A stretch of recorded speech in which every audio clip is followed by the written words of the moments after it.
آپ دیکھتے رہیں گے کہ خان نے تھوڑے عرصے بعد ہفتہ لگ سکتا ہے، 2 دن 4 دن لگ سکتے ہیں، 2 ہفتے لگ سکتے ہیں، وہ پھر ایک لیٹر لکھے گا، اور یہ جو 6 نکات اس نے اپنے پہلے لیٹر میں آرمی چیف کو بتائے ہیں نا کہ ان کو دیکھو، ان کے اوپر عمل کرو، ایک وقت آئے گا کہ وہ بندہ ان 6 نکات کے اوپر ان سے نہ صحیح اور ان کے نیچے والی فوج سے عمل کروا کے رہے گا۔ ان کی نیچے والی جو فوج ہے نا، ظاہر ہے سارے لوگ تو کرپٹ نہیں ہوتے نا، سارے لوگ تو اسم منیر ورگے، منع پلکاری ورگے نہیں ہوتے نا، کچھ لوگ اچھے بھی ہوتے ہیں، کچھ لوگ جو ہے پاکستان کے ساتھ بھی مخلص ہیں، فوج میں بیٹھے ہوئے لوگ بھی اچھے لوگ ہیں، بیوروکریسی میں بھی اچھے لوگ بیٹھے ہوئے ہیں، سارے ہی کرپٹ نہیں ہوتے، کچھ ہوتے ہیں جن کی دال نہیں گل رہی ہوتی، سیاستدانوں میں بھی ہوتے ہیں جن کی دال نہیں گل رہی ہوتی۔ اور یہ جو لوگ بیٹھے ہوئے ہیں نا، جو اچھے لوگ ہیں، پاکستان کے ساتھ مخلص ہیں،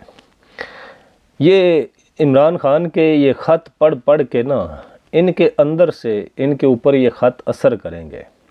ان کی میموری میں یہ سٹور ہوں گے، تو ان پہ اثر ہوگا، ان پہ رنگ چڑھے گا، ٹائم آئے گا یہ ڈنڈا دیں گے، کیونکہ خان نے یہ بات بھانپ لی ہے کہ مفاہمت تو ان سے میری ہو نہیں سکتی، مفاہمت تو میں نے ان سے کرنی کوئی نہیں ہے، اگر مفاہمت کروں تو کرپشن ختم نہیں ہوتی، ان کی بات مانوں تو پھر تو معاملہ سیدھا وہی ہے جو پہلے سے چل رہا ہے، اور انہوں نے میری ماننی کوئی نہیں ہے، تو اسی لیے اس نے یہ بات یا یہ فیصلہ کیا کہ اب فیصلہ سڑکوں پہ ہی ہوگا۔ اس نے جتنی بھی کمیٹی بنائی تھی مذاکرات کے لیے، اس کو بھی انہوں نے تحلیل کر دیا، مذاکرات ختم کر دیے، اب اس نے لیٹر لکھنے شروع کر دیے ہیں، اور اب وہ یہ لیٹر لکھتا رہے گا، کبھی وہ آرمی چیف کو لکھ ڈالے گا، کبھی وہ چیف جسٹس کو لکھ ڈالے گا، کبھی وہ گورنمنٹ کے نام پر لکھ ڈالے گا، کبھی کسی کو، اب اس نے یہی کرنا ہے، اور اس کے لیٹر یا اس کی باتیں انٹرنیشنلی رپورٹ بھی ہوتی ہیں، اوپر سے بھی دباؤ آئے گا ان کے اوپر سے جب دباؤ بڑھے گا تو نیچے جو ان کے اندر ہی بیٹھے ہوئے کچھ اچھے لوگ موجود ہیں، وہ پھر ان پر پریشر بنائیں گے، ان کو سہارا ملے گا، سپورٹ ملے گی، تو معاملات آہستہ ان کے جو ہے نا کنٹرول سے یا ان کے بس سے باہر ہوتے چلے جائیں گے، اور ان کو پتہ بھی نہیں چلے گا کہ ان کے ساتھ ہو کیا رہا ہے، ان کو نہیں پتہ چلے گا، یہی سمجھیں گے کہ ہم جو ہے نا قابض ہیں، تو ہم نے قبضہ کر رکھا ہے، اور ہمارے جو مرضی کے بنا ہے نا وہ چڑی پر نہیں مار سکتی، چڑی ایسا پر مارے گی کہ ان کا سب کچھ جو ہے نا وہ تباہ و برباد ہو جائے گا۔ دیکھیں ہم لوگ جو باہر کنٹریز میں رہتے ہیں، ہم نے مختلف قسم کی سویلائزیشن دیکھی ہیں، مختلف قسم کی لوگوں کی جو ہے قومیں، کلچر دیکھے ہیں، جمہوریت کیا ہوتی ہے، صحیح بات ہے، جب ہم یہ دیکھتے ہیں نا کہ جمہوریت ہوتی کیا ہے اور ہمارے ہاں جمہوریت کیسی بنی ہوئی ہے، بڑا عجیب لگتا ہے۔ جمہوریت کا ایک حسن ہوتا ہے، ایک پارٹی ایک منشور کے ساتھ اقتدار میں آتی ہے، ان کا ایک منشور ہوتا ہے کہ ہم اقتدار میں آئیں گے تو ہم اپنے ملک اور قوم کے لیے یہ کچھ کریں گے، اور جب وہ حکومت بنا لیتے ہیں اور پھر وہ اپنے منشور کے مطابق کام کرتے ہیں تو ان کی قوم یا ان کے مخالفین پارٹیز کے جو نمائندے یا مخالف لوگ ہوتے ہیں وہ بھی دیکھ رہے ہوتے ہیں، اور جو مخالف ہوتے ہیں جیسے ہم عام لوگ ہیں، ہم پی ٹی آئی کے سپورٹر ہیں، کچھ لوگ نون لیگ کے سپورٹر ہوتے ہیں، اب پی ٹی آئی اقتدار میں آ گئی، وہ کچھ الٹے سیدھے کام کرے گی یا اپنے منشور کے مطابق کام نہیں کرے گی، تو نون لیگ والے ہمیں کہیں گے، چڑھائیں گے، بات کریں گے، تو ہم پھر سوشل میڈیا پہ بولیں گے، یا اگر ہماری رسائی ایکسس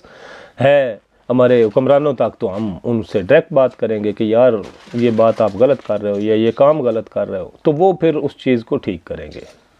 جیسے اٹلی میں یا یورجیا میلونی آئی تو اس نے بڑے دبانگ اعلان کیے، بڑا اس نے اگریسو ہو کے سٹینڈ لی، تو کچھ چیزیں اس کو لوگ ٹیگ کر کے اس کی غلطیاں پوائنٹ آؤٹ کرتے تھے، تو اس نے اپنے آپ کو ٹھیک کیا۔ یہ جمہوریت ہوتی ہے، جمہوریت کا یہ حسن ہوتا ہے، لیکن ہمارے ہاں تو پھر آپ کو پتہ ہی ہے کہ گڈی کا پہیہ الٹا ہی چلتا ہے، جو تنقید کرتا ہے یا جو پوائنٹ آؤٹ غلطی کرے اس کو پھر نشان عبرت بنایا جاتا ہے۔ ہماری جمہوریت میں اور ان کی جمہوریت میں یا جو صحیح اوریجنل جمہوریت ہے اس میں بڑا فرق ہے، بڑا ڈھیر سارا زمین آسمان کا فرق ہے۔ پاکستانیوں نے جمہوریت کی جیم تک انجوائے نہیں کی ہے، یہ میں لکھ کے دینے کے لیے تیار ہوں، جمہوریت کی جیم تک جب سے پاکستان بنا ہے 1947 سے لے کر آج 2025 تک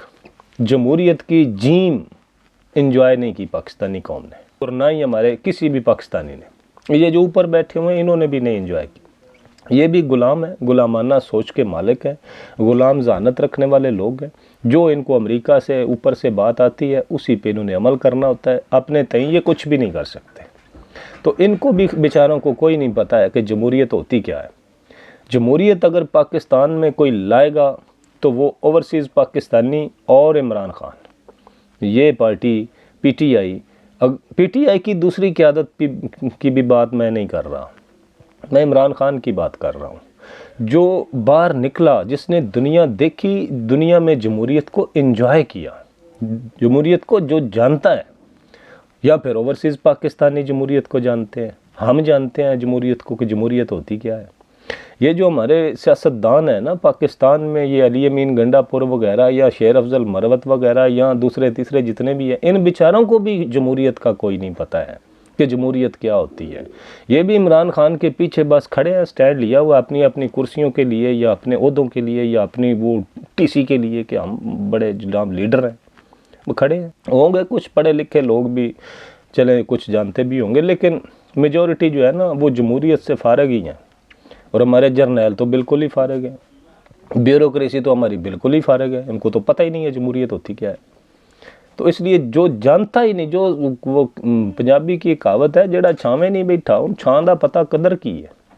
بات یہی ہے کہ انہوں نے جمہوریت کو جب پہچانا ہی نہیں ہے تو ان کو کیا پتہ ہے جمہوریت کیا ہوتی ہے۔ جب ایک پارٹی اقتدار میں آتی ہے، اپنے منشور کے اوپر عمل کرتی ہے، اس کے مطابق کام کرتی ہے، تو یہ ایک بڑا مطلب انجوائے کرنے والا ایک موسم یا ایک ٹائم ہوتا ہے قوم کے لیے۔ لیکن ہمارے ہاں منشور ہماری پارٹیوں کا کیا ہے، کسی بھی پٹواری سے پوچھ لیں کہ نواز شریف کا منشور کیا ہے، کوئی نہیں پتہ ہوگا۔ پیپلز پارٹی کے جیلوں سے پوچھ لیں کہ پیپلز پارٹی کا منشور کیا ہے، کوئی نہیں پتہ ہوگا۔ پی ٹی آئی، حالانکہ پی ٹی آئی بڑی محنت کر رہی ہے، میں بھی پی ٹی آئی کا کارکن ہوں، لیکن پی ٹی آئی میں بھی ہمارے لوگ بہت سے ایسے ہیں جن کو نہیں پتہ کہ عمران خان کا بیسک منشور کیا ہے۔ کچھ چند باتیں ٹھیک ہیں جو روڑا رپا سوشل میڈیا پہ پڑا ہوا ہے وہ تو جانتے ہیں، لیکن اس میں ریٹن میں جو منشور لکھ رکھا ہے وہ بہت سے لوگ ایسے ہیں جو نہیں جانتے۔ یہ بھی المیہ ہے ہمارا، لیکن پتہ ہونا چاہیے نا کہ ہم نے ووٹ دینا ہے، عمران خان کو دینا ہے، تو عمران خان کا منشور ہے کیا، وہ کرنا کیا چاہتا ہے۔ اگر وہ اقتدار میں آئے گا تو اس سے مجھے کیا، ایک ایز اے عام انسان کیا ملے گا یا کیا فائدہ ہوگا، تب ووٹ دینا چاہیے۔ لیکن ہمیں پتہ ہی نہیں ہے کہ نواز شریف کا منشور کیا ہے، عمران خان کا منشور کیا ہے، زرداری کا منشور کیا ہے، یا کسی بھی جماعت اسلامی یا ایم کیو ایم وغیرہ کا کیا منشور ہے، پتہ ہی کوئی نہیں ہے ہماری عوام کو۔ وجہ کیا ہے؟ وجہ یہ ہے کہ اس عوام کو دھوکے میں رکھا جاتا ہے۔ ایک تو یہ ان پڑھ لوگ ہیں، سادے لوگ ہیں، اوپر سے بتایا بھی نہیں جاتا، بس ہم نے سڑکیں بنا دی ہیں، ہم نے جناب موٹر وے بنا دی ہے، ہم نے جناب وہ کر دیا ہے، یہ کر دیا ہے، اور یہ ہم کریں گے، ہم جناب millions of trillions of rupees جو ہیں وہ ہم آپ پر قربان کریں گے، وہ کریں گے، یہ کریں گے۔ ایسی چیزوں پہ ووٹ مانگ رہے ہوتے ہیں، کمپین کر رہے ہوتے ہیں، اور لوگ دے رہے ہوتے ہیں۔ یہ جمہوریت نہیں ہے، یہ فراڈ ہے۔ جمہوریت کسی اور ہی چیز کا نام ہے۔ لوگ بہت لمبا ہو رہا ہے، اس کو یہی روکتا ہوں۔ اپنا ڈھیر سارا خیال رکھیے گا اور اپنے اس چینل کا بھی خیال رکھیے گا۔ اللہ حافظ۔